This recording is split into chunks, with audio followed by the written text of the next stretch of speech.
Għadu mhux ċar jekk iż-żjara tal-Papa f'pajjiżna u s-seddum aktar minn jum wieħed biss.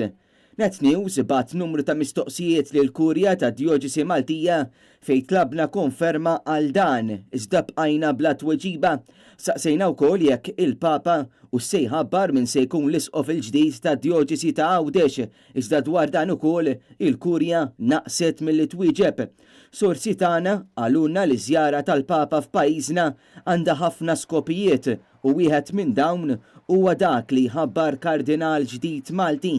Dwar dan saqsejna lill-kurja iżda wkoll bqajna bla tweġiba.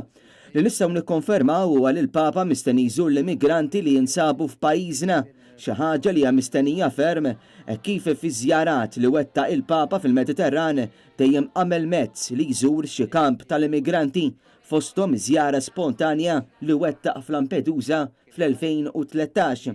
It-tema magħżula għal din iż-żjara tiegħu fostna hija ġaburu ħommana biħlewwa li ma bħala, silta li tinsab fl-Atti tal-Apostli fejn fiha naraw iż-żjara ta' San Pawl fostna.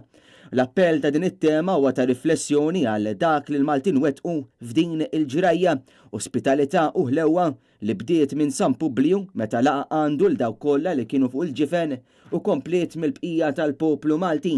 It-tħabbira uffiċjali ta' din iż-żjara tħabbret f'jum l-10 ta' frar fil-Belt Valletta wara qudiesa li ġiet iċċelebrata mill-Arċisqof Charles J. Scicluna.